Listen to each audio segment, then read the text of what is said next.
Hi there, it's a joy to join you at CreationCall conference, and my thanks to CreationCall for the invitation to highlight Zambia and the impact of climate change on the churches here in Zambia. In this short presentation, what I'll do is to just introduce our churches. Secondly, look at the impact of climate on our churches in Zambia. Then thirdly, highlight some of the responses that we've had as churches and look at some possible future engagements. Let me first introduce myself. I'm Joseph. Lily, my wife, and I, with our 4 kids, live in Zambia. We have the privilege of being part of the ChristCentral apostolic team with Jeremy Simpkins. And I oversee teams here in Zambia and serving teams in neighboring countries of Malawi, Kenya, Tanzania, Congo, and now looking at Uganda and South Africa. Here in Zambia, ChristCentral churches, we serve around 40 to 50 churches, mainly in the central province and Copperbelt, as well as western and southern provinces of Zambia. These churches are equally split between rural and urban churches. So basically they are poor churches served by self-supporting leaders who are connected to us. This means that most of the leaders don't draw a salary from most of these churches, but they support themselves and hope to carry out their church roles that way. ChristCentral Zambia has also 2 leadership teams, 2 leadership schools. We call them School of Leadership, that train and equip these leaders. The climate change point has been an issue here in Zambia. And personally, as a church leader, I've not really been thinking a lot, like many church leaders across Africa. But recent years and the impact of climate change on our churches and people have drawn our attention. So when John at CreationCall called on us as an apostolic team with ChristCentral, I had already been dealing with this issue for the past 5 years in responding to the impact. So what is the impact of climate change in Zambia? Let me just highlight that very briefly. As many of you know, Zambia is a poor nation with poverty levels ranging around 64%. Obviously that's not caused by climate change, but the climate change has significantly increased the threats of these poor neighborhoods on the underlying causes of that. So in common with other Zambians, ChristCentral churches here in Zambia have not been immune to the impact of that. I could probably highlight the main impact as, number 1, impact of drought and water shortage. This results in the destruction of crops, also bringing floods in certain areas that can destroy crops, infrastructure, and homes. In addition to existing problems of soil erosion, which we always suffer here in this part of the world, floods also cause contamination that could lead to health problems as water sources are contaminated. So we've had cholera, for example, in the recent years. National data from our government is showing that these weather patterns also are resulting in consistent reduced harvest, thereby threatening livelihoods of families and serious food shortages. So this is a clear impact of climate and a threat to our churches and our families. Of course, like anywhere else, when livelihoods are threatened, people respond.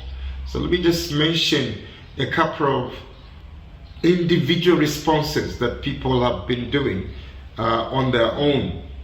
Migration is one of them. So they move from affected areas to areas less affected. The impact of that is that may result in no or less access to health facilities as they move to other areas.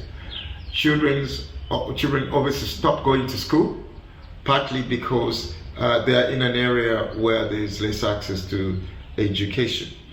Also, we've noticed in some areas, in particular an area called Skaunzu in Southern Province, where we have churches, that men have moved out of their normal villages to areas near the Zambezi River to take their cattle there for water. This has resulted in some social problems, including marital problems, leading to family breakup as the family unit is disturbed. Another response from people in an effort to make ends meet is charcoal burning. So they burn trees, they burn charcoal into charcoal to make some money for themselves, resulting in deforestation, making the land less resilient to climate change. And we've also noticed that in most rural areas, the grass is burnt by villagers to clear for farming, but also some of them do it in order to expose rodents like rats, which are eaten in some of these areas. So it actually provides some short-term food relief to some of these families. Of course, that degrades the environment and reduces productivity. So in summary, what we could say that climate change has widely impacted Zambia and our churches, and it brings a threat. It's a major threat to livelihoods of people. So how have we responded as a group of churches? Mainly in 3 areas, but others included. First of all, foundations of farming. We have implemented foundation farming strategies. As some of you may be aware, foundations farming was originally called Farming God's Way, introduced by our friends in Zimbabwe as a way to mitigate climate change and also improve food production. So we are thankful for Bread Trust, who has been working with that over the last 4 or 5 years to implement this strategy. To date, we have trained around 180 people in affected areas in this Foundations for Farming strategy. So some people were able to adopt to it and have used it to significantly increase production compared to previous methods, and these improvements have mitigated the impact of climate change on those households. Although changing patterns in rainfall means that the rain-fed method of growing crops has been at threat as we have more droughts, but also flooding means that the crops are completely flooded, meaning that even foundations for farming can't help a lot. But however, it enables families to respond in those areas. We've had resistance in some places, mainly due to a complete reduction to ox-drawn farming, meaning that no tillage is not always very welcome. Also, grass as a mulch competes with feeding livestock on the same grass. So again, that becomes an issue. It's a balance on how we deal with that. Secondly, traditionally, most of these households have been doing this for generations. So a lot of people, when you tell them to stop tilling the land, what we call no tillage. They're competing against tradition and basically years of their families doing this. So a lot of households have kind of resisted or gone very slow to stop. So we continue. Foundations for Farming, it's had a lot of success, but mainly in rural areas of Zambia. The second one is that we have adopted chicken rearing as a way of diversification to allow families earn some money, get the manure which they can use for vegetable growing as a mitigation. So where there's been low yields, that this could help the families have protein, but also grow vegetables as a result of the impact of climate. So far, with the help of, again, Bread Trust, we have had a pilot in Southern Province where 11 households have been participating in chicken rearing on top of the Foundations for Farming. Also on the Copper Belt, we've got groups of young people where we have formed clubs. We call them Arise Clubs, and these have had a positive impact to mitigate the loss of incomes as a result of climate change. I'm a director in an organization called Arise Zambia, and we've been involved in promoting chicken rearing in Southern Province, but also in other parts of Zambia, as a way of diversifying families into that. What's happened actually is that this is having significant positive impact, that I've had Tier Fund coming to us asking if we can move into their areas where they're working to promote effective poultry farming in addition to what these families are doing. The other organization is World Vision Zambia, that obviously has got significant funding to help some of these households. So basically, chicken rearing is a good option, and working with other organizations like Heartlands, which is a Christian company, poultry company, international company that has come to Zambia. They've invited us to partner with them to help affected families mitigate the impact of climate change in affected areas. The second thing we've been doing is borehole drilling over the last few years. This directly impacts in areas where there is drought. So in Skaunzwe, an area in Southern Province, we've had to drill boreholes, initially with the help of a local church in the UK, and later on Bread Trust sponsored some of those initiatives. It provides clean water to the community, but also the borehole provides irrigation options in case of a drought. And so this has been an initiative.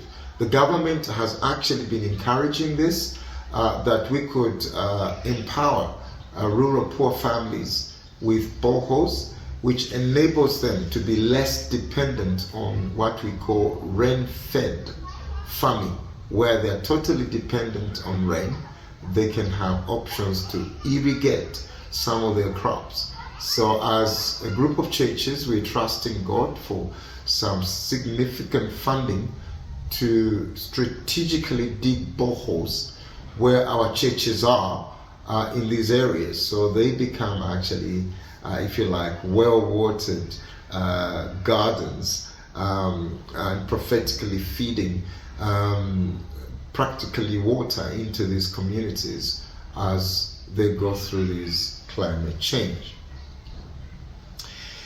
Besides Foundation for Farming, chicken rearing, and digging boreholes, we are encouraging other initiatives. For example, tree planting. In fact, one of our team members has planted a number of trees on his farm, and these are also citrus trees that provides an initial yield of fruit and other foods but at the same time mitigate the impact of climate change by actually absorbing some of the CO2 being emitted elsewhere. We're working with initiatives like, as I said, Arise Zambia and Heartlands to mitigate the impact of that. Also, there are organizations like Waymaker in the UK and others that are beginning to work with us at ChristCentral and others to raise not just awareness but significant funding to unlock these communities in combating the effect of climate change on their livelihoods. In conclusion, what I would like to say is that as a group of churches, we are aware of our communities. I'm thankful that Jeremy and our apostolic team have adopted some of the initiatives through CreationCall to raise awareness amongst our churches in the UK and elsewhere to the plight of our lifestyles on the climate and the impact it's having on our people and churches elsewhere. Many would say it is a justice issue, as lifestyles of other people actually impact the livelihoods of neighborhoods and churches elsewhere. So we're hoping that in the next coming few years that ChristCentral Zambia is already a hub, bringing not only awareness to our churches as I'm doing right now, but also as a hub to deliver help, training and assistance, also relief help to affected neighborhoods and churches in our parts of the world, in Zambia, but also going into Malawi, Kenya, Tanzania, and neighboring countries. So thank you so much for giving us the opportunity to highlight this. Austin, one of our team members, will be available to answer questions if there is time, as he has been personally and practically involved in some of the situations that I have highlighted. Thank you for listening to me, and enjoy the rest of the conference.